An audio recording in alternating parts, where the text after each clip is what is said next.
Thank you for joining us this morning for another story from Seymour United Methodist Church.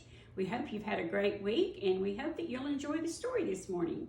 It comes from the book of Mark in the New Testament, chapter 5, 35 through 43. While Jesus was still speaking with her, messengers came from the synagogue leader's house saying to Jairus, "Your daughter has died. Why bother the teacher any longer?" But Jesus overheard their report and said to the leader, "Don't be afraid, just keep trusting." He didn't allow anyone to follow him except Peter, James, and John, James's brother. They came to the synagogue leader's house and saw a commotion with people crying and wailing loudly. He went in and said to them, "What's all this commotion and crying about? The child isn't dead, she's only sleeping." They laughed at him, but he threw them all out. Then, taking the child's parents and his disciples with him, he went to the room where the child was.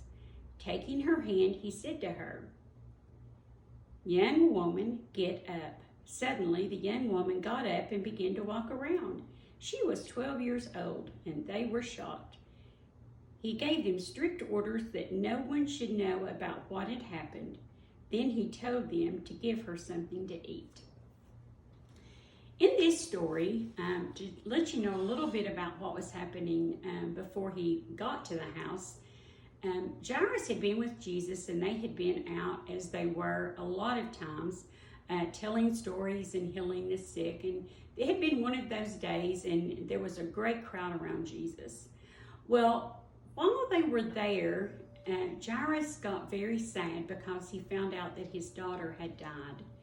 While they were on the way to Jairus' house, just think, lots of people, they're pushing and shoving, and everyone's trying to get near Jesus. Jesus all of a sudden feels someone touch his garment or his clothing. Just imagine, people all around, and Jesus feels a simple touch from this woman. And he turns around and sees her.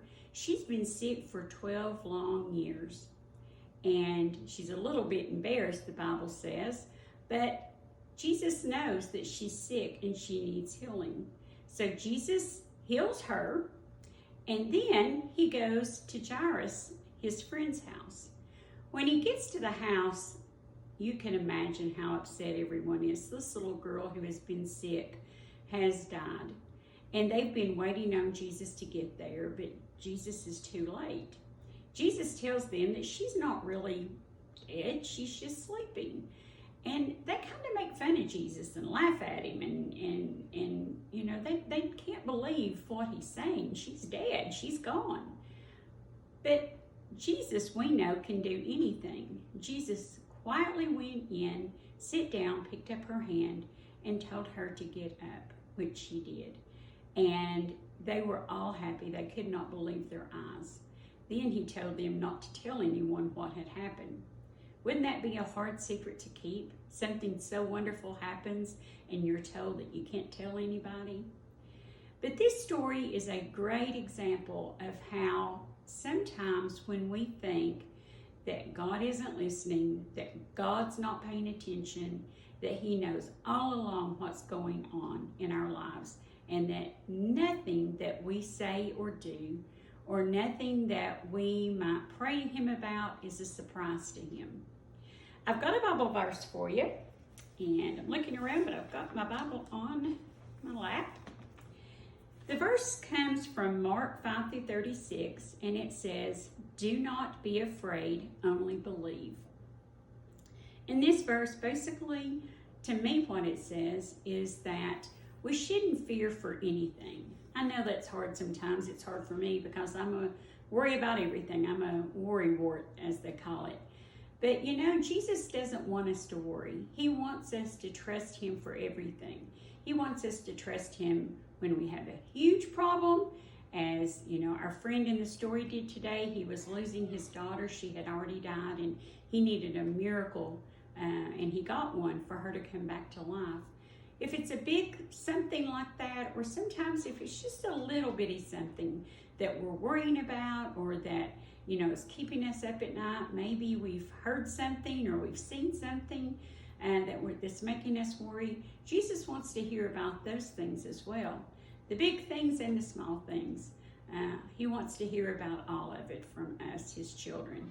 He made us. He knows us better than we know ourselves, and he knows just what we need and when we need it.